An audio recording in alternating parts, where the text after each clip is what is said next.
इस्लाम में जिनसी ताल्लुकात और शहवत के मामलात को बहुत संजीदा अंदाज में देखा गया है और इस हवाले से बहुत वाज़ेह रहनुमाई फराहम की गई है।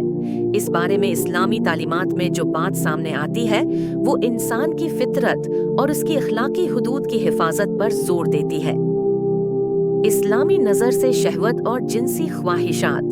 इस्लाम में इंसान की शहवत और जिनसी ख्वाहिशात को कुदरती अमल समझा गया है, लेकिन उनकी तकमील और इजहार को सिर्फ शादी के कानूनी और जायज़ दायरे में रखा गया है। कुरान और हदीस में ये वाज़ेह तौर पर बयान किया गया है कि इंसानों की जिनसी ख्वाहिशात को सिर्फ अपने शरीक हयात के साथ जायज़ तरीके से पूरा करना चाहिए, यानी निकाह के जरिए। हाथों और अंगुलियों का इस्तेमाल। इस्लामी फ़िक़्ह में इस बात पर इत्तिफाक है कि किसी भी ऐसी हरकत जो इंसान की शहवत को बढ़ा दे और उसे गैर जायज़ तरीके से पूरा करने की तरफ ले जाए वो नापसंदीदा है। अगर किसी फर्द के ज़हन में ये सवाल हो कि आया वो अपनी शहवत को पूरा करने के लिए अपने हाथ या अंगुलियों का इस्तेमाल कर सकता है, तो उसका जवाब ये है कि इस्लाम में उसका कोई जवाज़ नहीं है।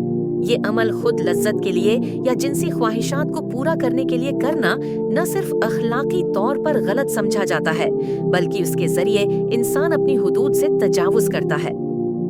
इफ़्फ़त और पाकीज़गी की अहमियत। इस्लाम में इफ़्फ़त और पाकीज़गी को बहुत अहमियत दी गई है। अल्लाह ताला ने इंसान को अपनी फितरी ख्वाहिशात के लिए हुदूद मुकर्रर की है ताकि इंसान अपने जिस्म और रूह को पाकीज़ा रखे और उसके जरिए अपनी जिंदगी में सुकून और इत्मीनान हासिल करे। कुरान में अल्लाह ताला फरमाता है, और वो जो अपनी शर्मगाहों की हिफाजत करते हैं सवाई अपनी बीवियों या उन ख्वातीन के जिनके वो मालिक हों, क्योंकि उनमें कोई मलामत नहीं। अल कुरान 3:22-5। चौथा, निकाह का दरवाज़ा। इस्लाम में जिनसी ख्वाहिशात की तकमील का वाहिद जायज़ तरीका निकाह है। निकाह एक ऐसा बंधन है जो दोनों फरीकीन को एक दूसरे के साथ जिनसी ताल्लुक कायम करने की इजाज़त देता है, बशर्ते का वो उसके लिए राज़ी हों और ये अमल शादी के कानूनी दायरे में हो। निकाह इंसान को जिनसी ख्वाहिशात के दुरुस्त तरीके से पूरा करने की आज़ादी देता है। 5. नफ्सियाती और जिस्मानी असरात। इस्लामी तालीमात इस बात पर जोर देती हैं कि इंसान की शहवत और जिस्मानी ख्वाहिशात को नापाक तरीकों से पूरा करने से न सिर्फ रूहानी नुकसान हो सकता है, बल्कि जिस्मानी और नफ्सियाती असरात भी मुरत्तब हो सकते हैं। इससे फर्द की रूहानियत और अखलाकियात पर मनफी असरात मुरत्तब होते हैं और वो गैर ज़रूरी तौर पर शहवत की पैरवी करने लगता है। तौबा और रुजू अल्लाह की तरफ। अगर किसी शख्स ने इस नौइयत का कोई अमल किया है तो उसे चाहिए कि वो तौबा करे और अल्लाह की तरफ रुजू करे। अल्लाह ताला बख्शने वाला और रहम करने वाला है।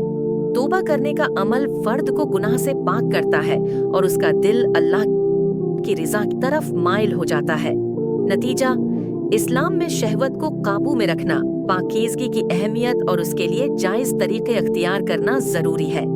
किसी भी गैर कानूनी तरीके से शहवत को पूरा करना, चाहे वो हाथों से हो या किसी और तरीके से, इस्लामी तालीमात के खिलाफ है। उसलिए इंसान को अपनी शहवत को निकाह के जरिए सही तरीके से पूरा करने की कोशिश करनी चाहिए और अल्लाह की हदायत के मुताबिक जिंदगी गुजारनी चाहिए।